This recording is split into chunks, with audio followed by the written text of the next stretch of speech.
This was my today's project, so let's get to it. Hello, আসসালামু আলাইকুম। জি বলছি, সবাই কেমন আছেন? অনেকদিন ধরে হচ্ছে আমার linen closet, oh my god, don't জাজ মি, অবস্থা খুবই খারাপ ছিল। তো আমি হচ্ছে গতকালকে ডলার ট্রিতে গেলাম। তারপর আমার মাথায় একটা আইডিয়া আসলো, হচ্ছে এই ছোট ছোট বাস্কেটগুলাতে দেখা যায় যে অনেক সময় যখন রাখি, একটা টান দিলে একটা পড়ে যাচ্ছে। তো এরপরে হচ্ছে আমি আজকে কাজে লেগে গেলাম। আজকে কাজে যাওয়া হয়নি। তো একেকটা শেলফে হচ্ছে আমার ৩ টা করে লেগেছে। বসাতে পেরেছি। তো আমার হচ্ছে টোটাল ৯ টা আমার ছিল। আমি ১০ টা নিয়েছি, ৯ টা আমি ইউজ করেছি।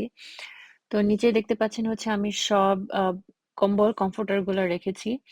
এখানে হচ্ছে সব মাইক্রোফাইবার, এখানে হচ্ছে পিওর কটন গুলা। 100% কটন।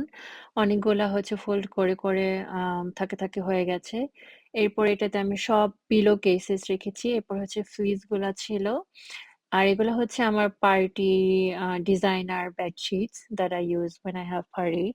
আর এগুলা হচ্ছে বেড স্কার্ট, কমফোর্টার সহ। আর এগুলো হচ্ছে কাঁথা, কটন কোয়েলস। আর এই হচ্ছে হোয়াইট টাওয়ালস। একটাতে আমি কালার টাওয়ালস রেখেছি, আর একটাতে হচ্ছে স্মল টাওয়ালস গুলো রেখেছি। So this is the after. So I think টিপসটা সবার ভালো লাগলো। আল্লাহ হাফেজ।